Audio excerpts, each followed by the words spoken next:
아직은 어색한 2021년 새해가 되었습니다.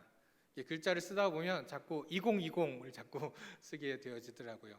이제 새해가 되었습니다. 예년 같으면 교회학교에서는 예배실을 또 꾸미고 꽃단장하고 또 새로 올라온 아이들, 또 새로 부서로 올라온 아이들과 반갑게 인사를 나누었는데, 올해는 첫 주도 또 다음 주도 그 다음 주도 우리 교회학교도 그냥 온라인 예배로 드리게 돼서 참 많은 아쉬움들이 있습니다.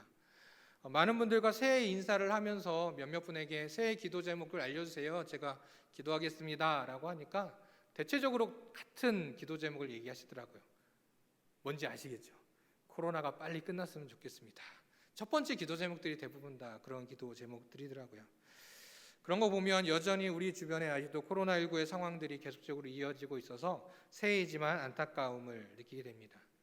그러한 면에서 새해가 되면 새로운 믿음의 결단들이 생겨나고 또 믿음을 회복하는 그런 기회가 되어져야 하는데, 마냥 기다리기만 하고 불안해하고 있는 혹시 그런 모습들이 우리 성도들 안에 있지 않은가 잠시 생각해 보게 되었습니다. 오늘 로마서 오늘 본문을 통하여서 넉넉히 이기게 하시는 그 하나님의 능력을 바라보며 새해를 우리에게 허락하여 주시고 특히 2021년 우리를 또한 인도하여 주시며 우리의 길을 예비하고 계시는 그 하나님을 향한 승리의 고백을 드리는 우리 모두가 되기를 간절히 소망합니다. 그런 마음으로 오늘 하나님의 말씀 넉넉히 이기는 자의 삶 제목을 가지고 나누어 보도록 하겠습니다. 아빠는 슈퍼맨이라는 말이 있습니다. 그래서 방송 프로그램 중에는 슈퍼맨이 돌아왔다라는 프로그램도 있죠. 제가 초등학교 2학년 때 아버지가 돌아가셨습니다. 어렸을 때 돌아가셔서 사실 아버지에 대한 기억이 그렇게 많지는 않습니다.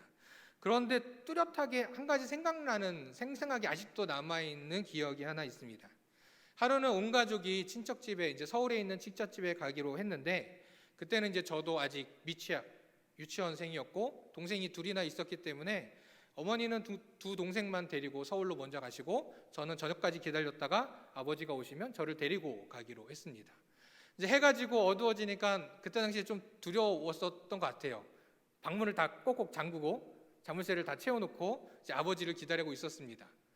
저랑 비슷한 분들 알겠지만 한 6살, 7살 그때쯤에는 집에 TV도 없었던, 저 TV가 없었습니다.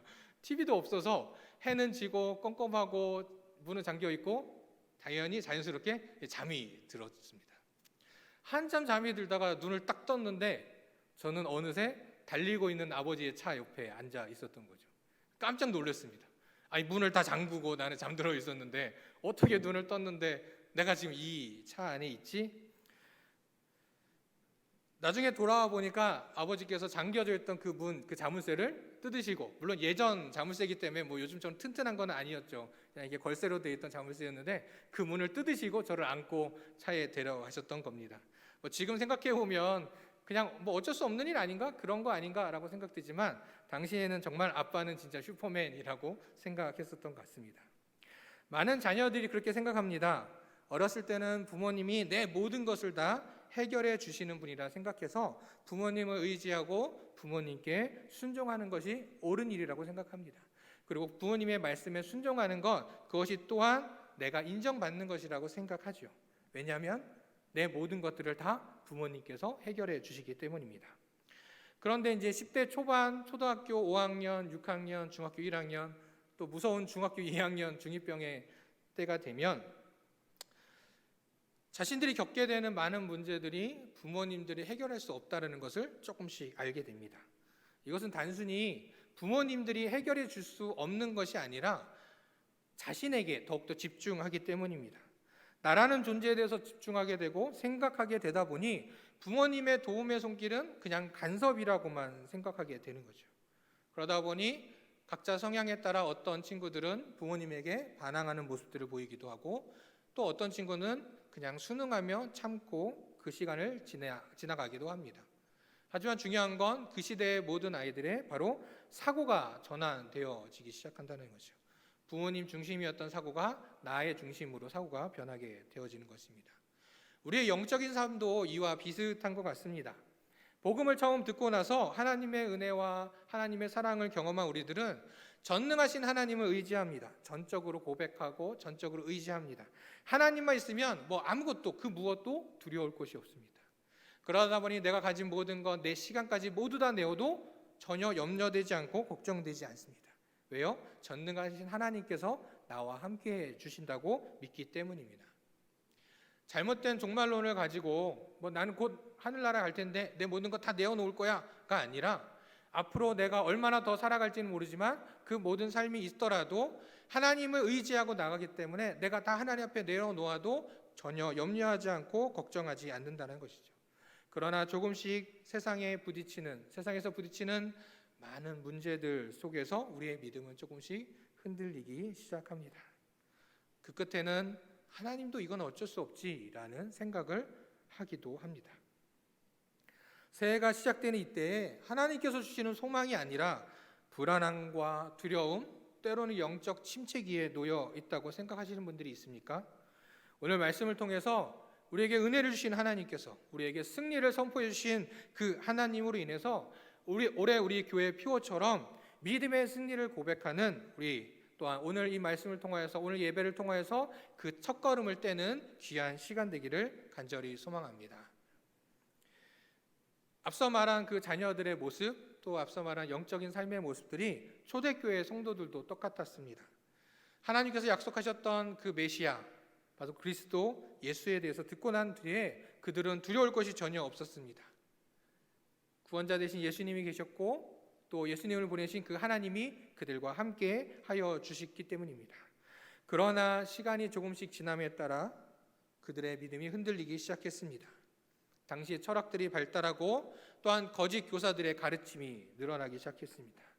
그리고 믿음을 가졌다는 이유만으로 외부에서 가해오는 많은 압박, 핍박들, 그리고 실제로 살아가는 삶에서 나타나는 차별들이 전능하신 하나님의 능력을 조금씩 잊어가게 만들었던 것입니다.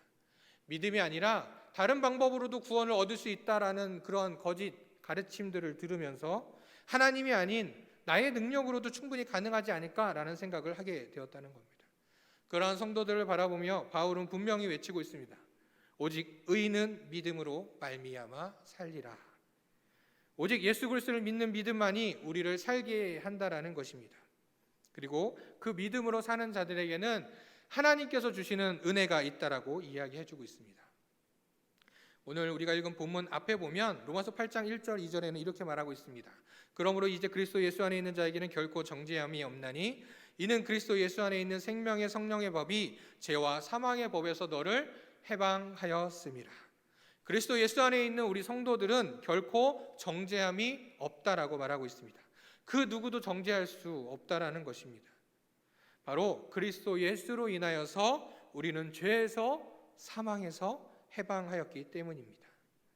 죄 없는 자가 돌로 치라고 말씀하셨던 그 예수님의 말씀에 그 누구의 돌도 맞지 않았던 그 여인처럼 성도는 죄에서 해방되는 은혜, 정죄함을 당하지 않는 은혜를 허락하여 주셨습니다. 이어서 15절에서는 성도는 하나님을 아빠, 아버지라 부를 수 있는 자격, 바로 하나님의 아들로 삼아주시는 은혜 또한 허락하여 주셨습니다. 38절에서는 성도에게는 모든 것이 합력하여 선을 이루어 주신다는 그런 하나님의 크신 은혜도 말하고 있습니다. 그리스도 예수 안에 있는 성도들, 그 성도들의 모든 일들은 결국 하나님으로 인하여서 선한 방향으로 인도하여 주신다는 바로 하나님의 은혜가 있다라는 것입니다. 그리고 사도 바울은 오늘 31절에서 이렇게 외치고 있습니다. 그런즉 이 일에 대하여 우리가 무슨 말을 하리요? 만일 하나님이 우리를 위하시면 누가 우리를 대적하리요? 오늘 본문 말씀을 준비하면서 이 말씀 한 절이 얼마나 큰 은혜가 되었는지 모르겠습니다. 하나님이 우리를 위하시면 누가 우리를 대적하리요? 하나님께서 우리를 위하시면, 하나님께서 우리의 편이 되어주시고 우리를 지켜주신다면 누가 우리를 대적할 수 있겠습니까? 온 만물의 주인이시며 만왕의 왕이시고 전능하신 하나님이 내 편이 되어주시는데 그 무엇이 두렵겠습니까? 그리고 이어서 32절에는 이렇게 말하고 있습니다. 자기 아들을 아끼지 아니하시고 우리 모든 사람을 위하여 내주시니가 어찌 그 아들과 함께 그 모든 것을 우리에게 주시지 아니하겠느냐. 전능하신 하나님은 단순히 그냥 우리의 든든한 버팀목으로 서 계시는 것, 그것뿐만이 아니라 세상에 그 무엇도 대신할 수 없는 아주 큰 것, 바로 아들이신 예수님을 우리에게 내어 주셨기 때문에 그 외에 어떤 것도 하나님은 그냥 바라보고만 계시지 않으신다라는 것입니다. 바로 우리에게 그 모든 것을 부어 주신다라는 겁니다. 성경을 읽으면 읽을수록 저는 참 출애굽의 과정이 참 은혜가 되어집니다. 출애굽한 이스라엘 백성들이 가나안에 들어가서 정착하기까지의 삶들을 한번 생각해 보시기 바랍니다. 그들은 애굽에서 노예의 삶을 살고 있었습니다. 그리고 오랜 시간의 노예의 삶을 살았던 그들은 기적을 통하여 하나님의 능력을 보았음에도 불구하고 자신의 눈앞에 닥친 문제들, 의식주의 문제, 먹는 것, 자는 것, 그러한 문제들이 생겨나면 하나님은 바로 잊은 채 다시 노예의 삶으로 돌아가기를 요청하고 원하였습니다. 적어도 이런 문제, 먹고 마시고 자는 문제는 해결되었었기 때문인 거죠. 아니, 해결되었다기보다도 그것은 걱정하지 않았던 것이죠. 그러한 그들을 하나님께서 광야로 붙드시고 이끄시고 훈련을 시키십니다. 먹고 마시는 것, 잠자는 것, 또 삶의 여러 가지 어려움 때문에 고민하고 있는 그들을 광야에서 훈련시키시는데 그들이 잘 먹고 잘 살기 위한 어떤 농경법이나 어떤 경제적인 훈련들이 아니었습니다. 또는 땅을 정복하기 위한 군대로서의 훈련도 아니었습니다. 강력한 무기를 만드는 법, 때로는 싸우는 기술을 알려주신 것도 아닙니다. 건강한 육체를 만들어 주셨던 것도 아닙니다.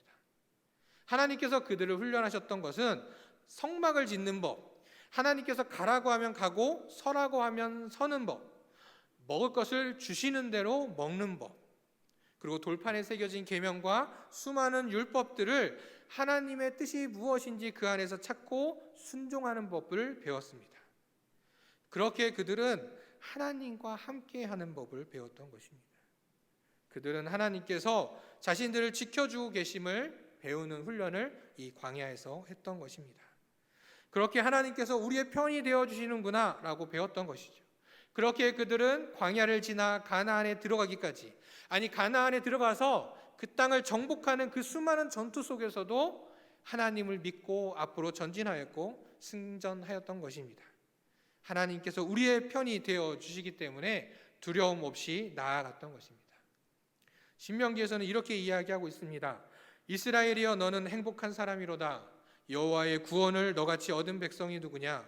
그는 너를 돕는 방패시오 내 영광의 칼이시로다. 내 대적이 내게 복종하리니 내가 그들의 높은 곳을 밟으리로다. 그들은 바로 이스라엘 백성들은 하나님께 선택받은 백성들이었습니다. 그렇게 그들은 하나님께서 함께하여 주시기에 두려움 없이 가나안으로 들어갔고 그곳에서 또한 그 가나안 땅도 정복할 수 있었던 것입니다. 자, 시간이 지나서 초대교회로 한번 돌아오겠습니다. 초대교회는 어떠했습니까? 사도들을 통하여 복음을 들은 많은 초대교회 성도들은 뜨거웠습니다. 하나님의 크신 은혜에 너무너무 감사했습니다. 그렇게 그들은 하나님께 모든 것을 내어놓아도 전혀 걱정되지 않고 염려되지 않았습니다. 그런데 그들의 삶이 이전과 180도 달라진 그러한 일들이 생겨났습니다. 하나님이 마치 우리의 편이 아닌 것처럼 느껴진 일이 발생하였던 거죠. 그건 바로 예수님을 전하던 스데반이 사람들의 돌에 박혀 죽게 된 일이었습니다. 그로 인해서 예수님을 믿고 있던 이들은 도망칠 수밖에 없었죠. 왜냐하면 스데반을 향하여 돌을 들었던 이들은 뉘우치기보다도 그들을 더 핍박했기 때문입니다. 그렇게 초대교회 성도들은 흩어졌습니다. 제3자의 눈으로 볼 때는 그들이 고백하던 전능하신 하나님, 그들의 편이었던 하나님, 은혜를 부어주셨던 하나님은 보이지 않았습니다. 그냥 초대교회 성도의 모습들은 단순히 금방 나타났다 사라지는 안개와 같이 느껴졌을지도 모릅니다.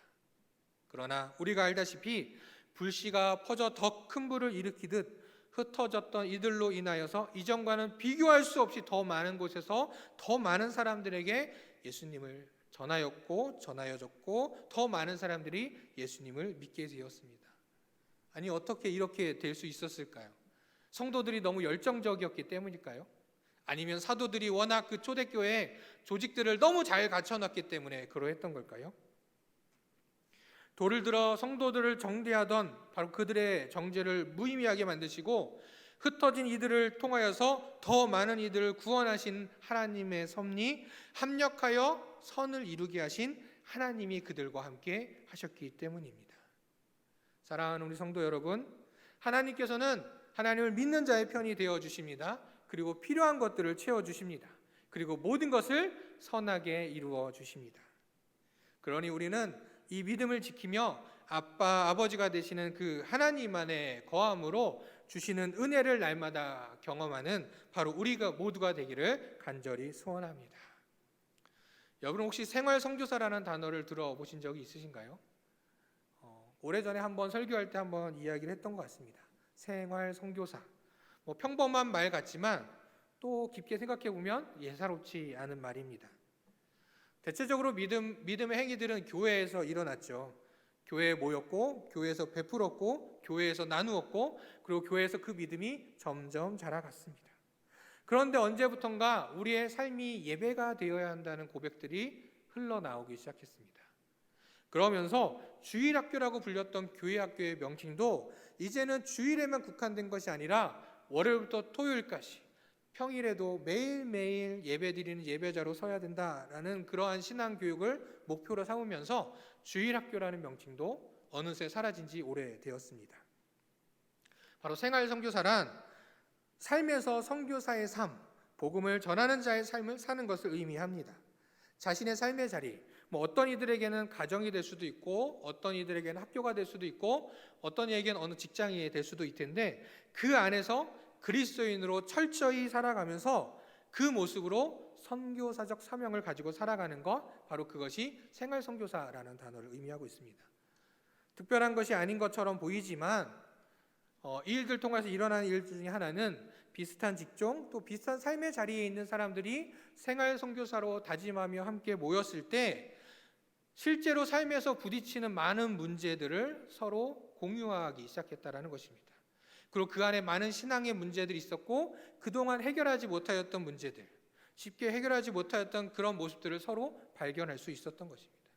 그렇게 모인 이들은 함께 나누면서 우리가 속해 있는 이 삶의 자리에서 하나님께서는 어떻게 이 문제들을 해결해가고 풀어가기를 원하신가 함께 찾아보고 그런 구하는 모임들이 생겨나기 시작한 겁니다. 그러면서 그 안에 한 자매의 이야기를 듣게 되었습니다. 한 자매가 이 생활선교사의 교육을 받고 나서 저도 생활선교사로 살겠습니다 라는 결단을 하게 되었다고 합니다. 그러고 나서 그 이후에 취업을 했는데 이제 간호사로 취업을 하게 되었다고 합니다. 그래서 간호사의 직업 속에서 하나님의 모습, 하나님의 사랑, 그리스도의 모습을 한번 내가 실천해보자 라고 생각하고 결단하게 되었다고 합니다.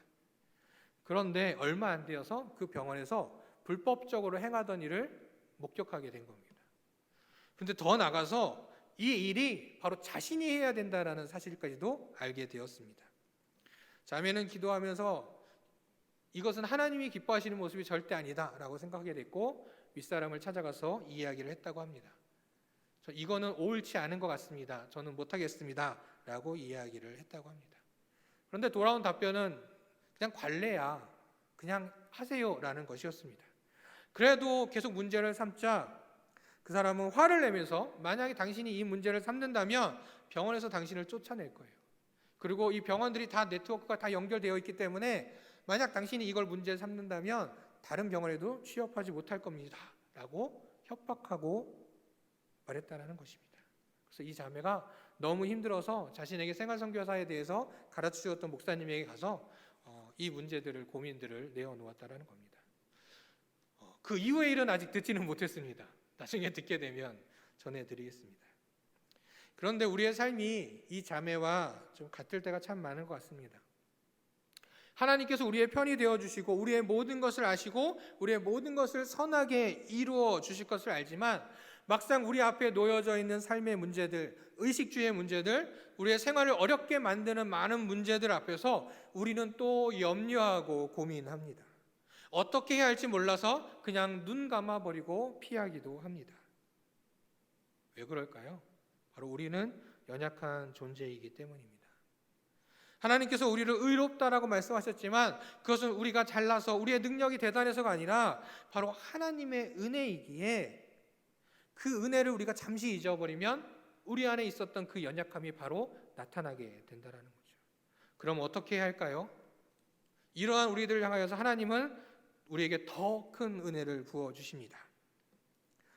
오늘 로마서 8장 34절에 누가 정죄하리요 죽으실 뿐 아니라 다시 살아나신 이는 그리스도 예수시니 그는 하나님 우편에 계신 자요 우리를 위하여 간구하시는 자다라고 말씀해 주고 있습니다.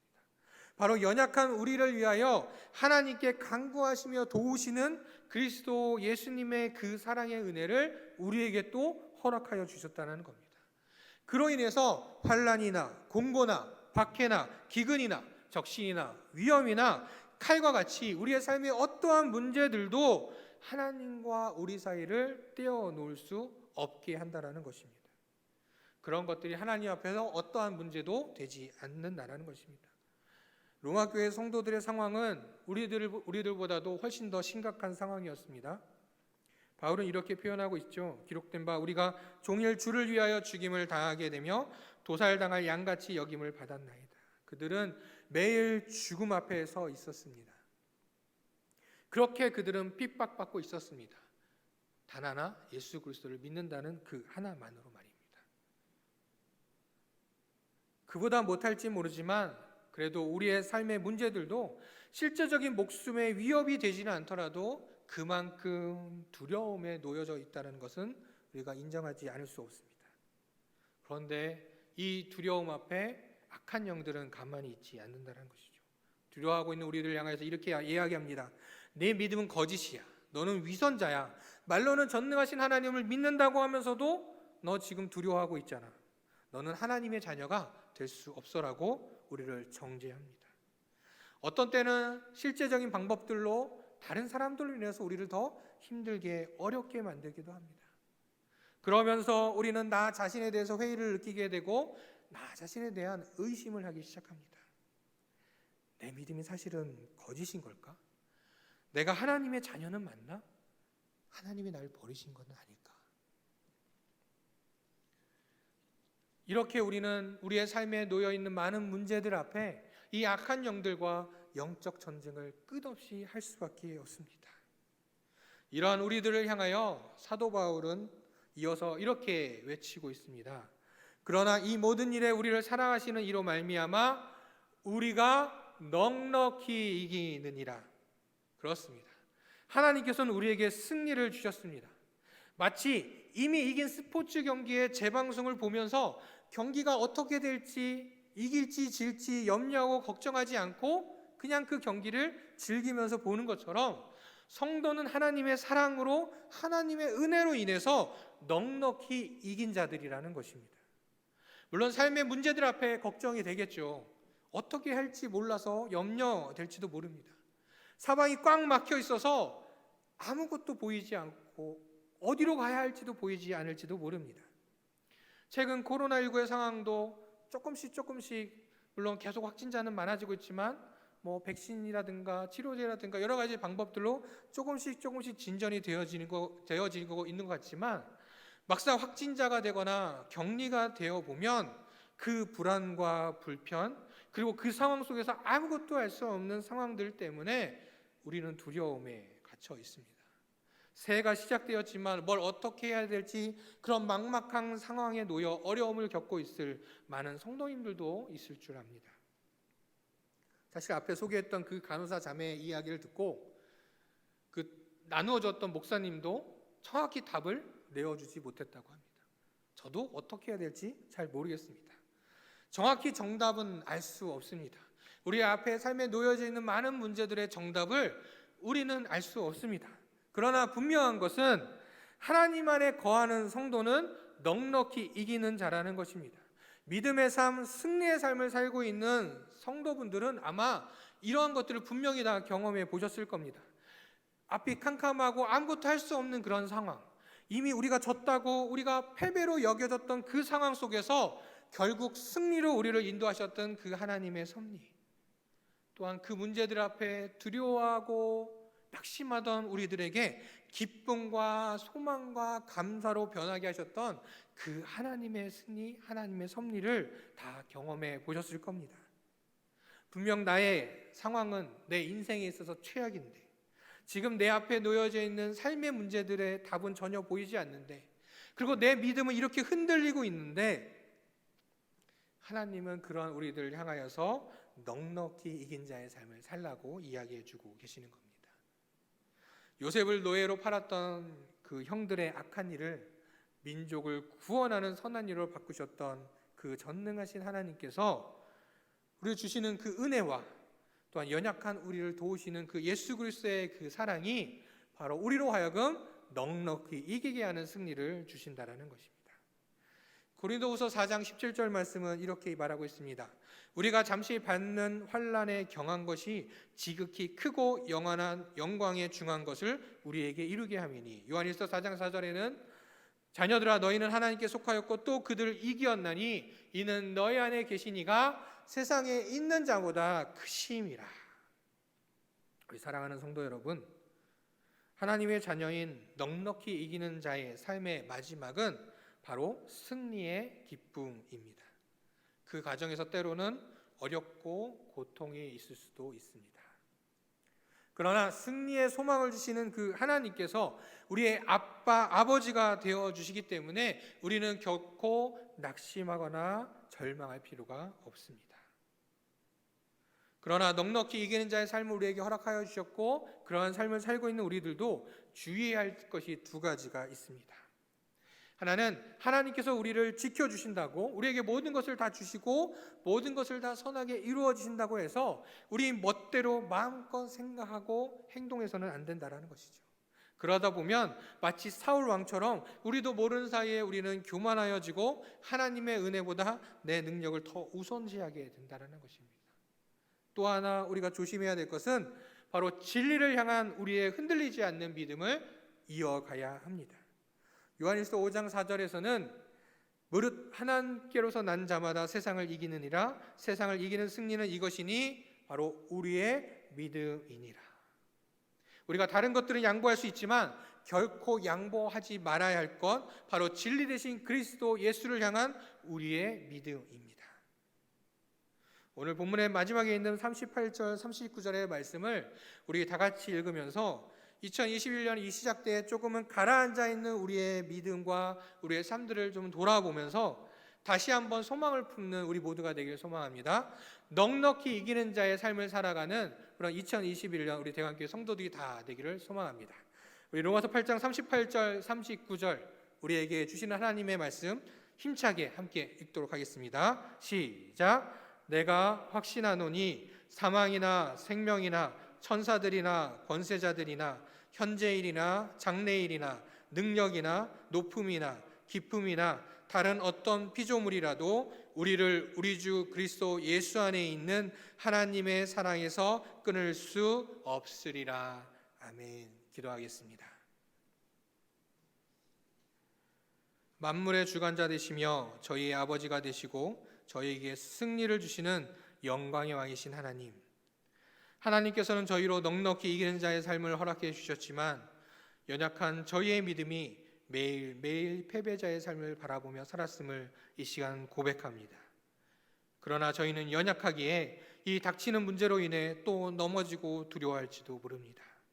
하지만 주님, 모든 것을 선하게 이루시는 그 하나님을 바라보며 삶의 모든 문제들 속에 하나님을 의지하는 저희들 되게 하여 주시옵소서. 그 삶의 과정 속에 임하시는 하나님의 섭리를 바라보게 하여 주시옵소서. 하나님, 2021년 새해가 밝았습니다. 올 한 해 저희들 각자에게 예배하신 하나님의 인도하심을 바라보며 두려움이 기쁨으로, 낙심이 소망으로, 불평이 감사가 되게 하여 주시옵소서. 그러한 저희들로 인하여서 오직 하나님 홀로 영광 받아 주시옵소서. 오직 길이요 진리요 생명이시며 세상을 이기신 승리의 주 우리 주 예수 그리스도의 이름으로 기도드립니다. 아멘.